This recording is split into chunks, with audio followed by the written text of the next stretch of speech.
Welcome to Handmade Happenings. I'm Marissa, and today I'm going to be teaching you 5 essential hand sewing stitches. Now, these are just the 5 stitches that I find myself using the most when I'm hand sewing, as well as the ones that I see used the most when watching any sewing videos. First up is the running stitch. Now, this stitch I most often use for gathering skirts and occasionally for basting particularly tricky pieces or fabrics together before sewing them. It's not the strongest stitch, but it is a very fast stitch. To start the running stitch, you begin by bringing your needle from the back of the fabric to the front, and the running stitch just goes in and out of the fabric. And this is likely the stitch, if you learned any kind of hand sewing stitch, this is likely how you were taught. And I think it's usually what's most commonly thought of as hand sewing. Now, pulling it in and out individually is very slow, but once you get the hang of it, what makes the running stitch so fast is the ability to insert your needle into the fabric and run multiple stitches on it before you pull it through.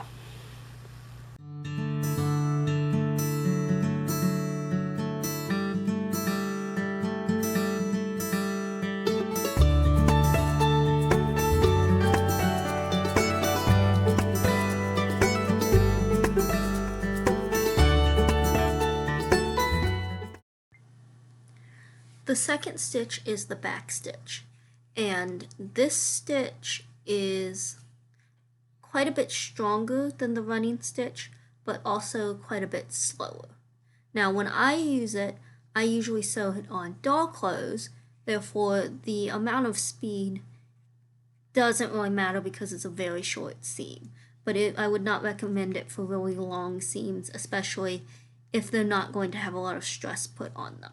To begin the back stitch, you start by bringing the needle up from the underside of your fabric, and then you're going to go backwards towards the edge of your fabric. Insert it and push down.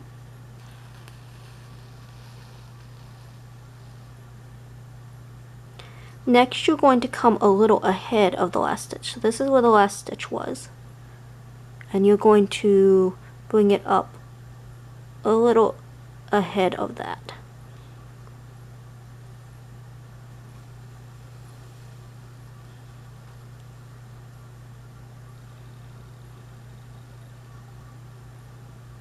Then you're going to once again go backwards right into the edge of that stitch.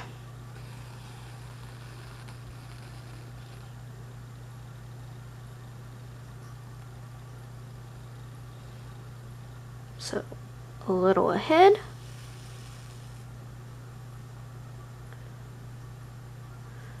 bring it back.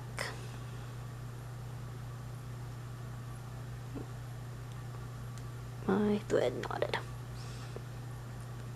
Oh well, we're going to ignore that.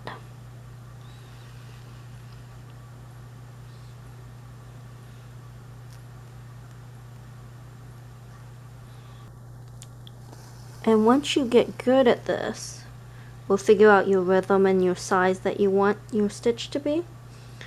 When you go under, you can then just bring the needle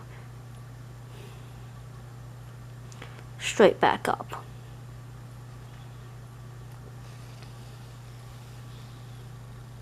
And this does speed up the back stitch a little.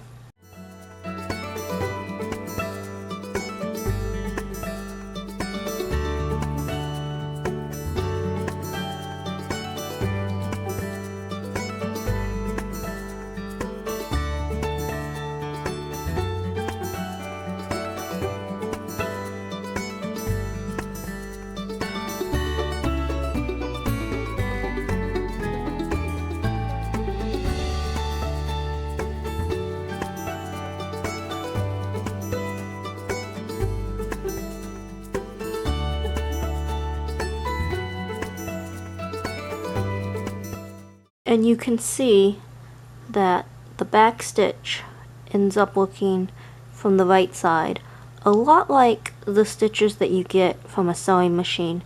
They're unbroken, there's not really any gaps in between it. And then from the back side, pardon my knot, there's kind of an overlapping going on. Up next is the running back stitch, and no, I'm not just repeating the names of the last two stitches. However, this stitch is more or less just running stitches mixed with a back stitch every once in a while. But it combines the speed of the running stitch with the added strength of a back stitch to kind of meet somewhere in the middle. This is what I use on longer seams if I am hand sewing like an item for myself, because it's faster but still a little more secure, and the added in back stitch slows me down just enough that I don't get in too big of a hurry and make very large sloppy stitches. As with the previous two stitches, you're going to start with your needle underneath the fabric and bring it up, and then you will just perform a few running stitches. I usually just do however many I normally do on a needle at once and pull through. Then you'll follow that with a back stitch.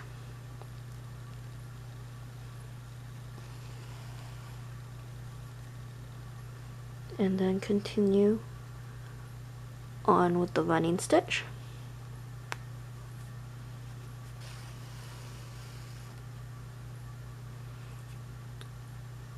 And adding a back stitch in every so often.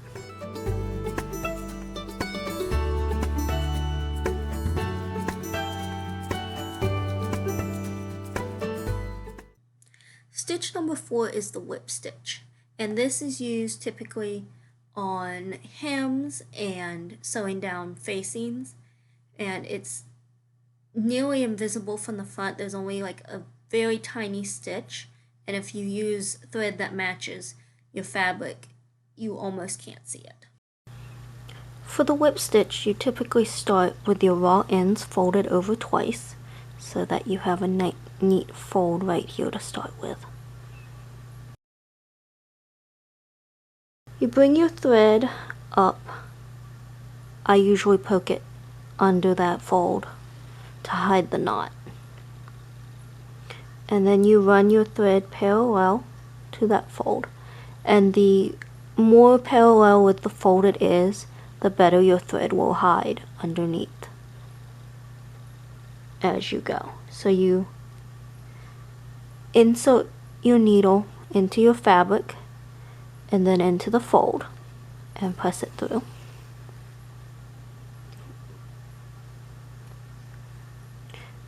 And then repeat. So down, catch just a little bit of the fabric, and then a part of the fold, and push it through.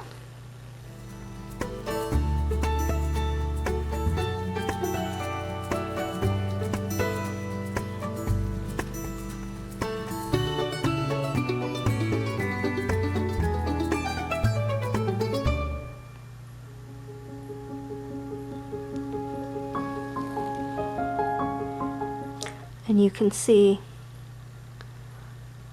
how the fabric kind of wraps around, or the thread wraps around that fold in the fabric. And this is what it looks like on the other side. Obviously, if you were doing an actual hem, you would use thread that would match the fabric. The last stitch is the buttonhole stitch, which looks a lot like the blanket stitch, but I believe there was a difference, though I didn't look up what that difference is before I started filming. Obviously, the most common use for this is for buttonholes, but I find that I also use it for finishing necklines on really small doll clothes, because often when you sew doll clothes, I sew a lot of Barbie clothes, and when you get to some of the really small of dolls that come with Barbie, like her younger sisters and all, those necklines or armholes are very hard to hem, so I find it easier to just do a buttonhole stitch all the way around the neckline. For this stitch, you want to make sure your fabric has the right side up. Now, obviously, I'm demonstrating on solid fabric, so it doesn't matter. But you will start, as always, with your thread coming up from underneath on the wrong side.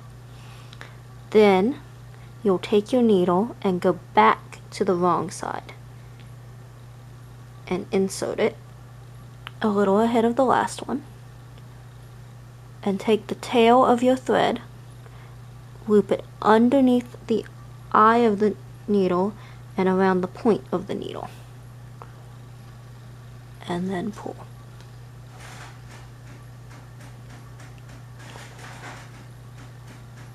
And it will create kind of a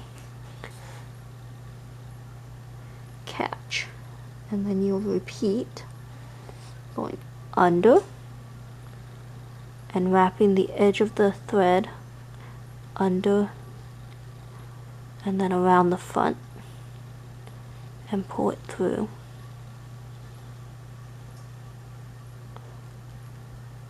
And as you go, it will create an edge that covers those raw edges of your material.